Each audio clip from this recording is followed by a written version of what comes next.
How to activate Netspend card online. Open a preferred browser and search for www.netspend.com. In the web page, you can easily find the activation option. At the top, as you can see, there is already have a card activate now option right here as well. You can just tap in here and activate your card. If not, tap on activate card option at the very top. Now, once you give it a tap, wait for you to be redirected to your credentials page. In here, go ahead and add your card number and your security code that will be in the back of your card.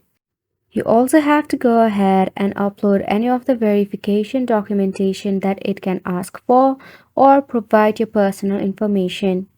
At the last, you have to enter your activation PIN or your card PIN to finally activate your credit card.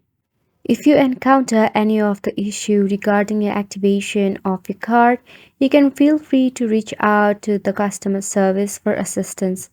They will guide you through the activation process or help resolve any issue you may experience.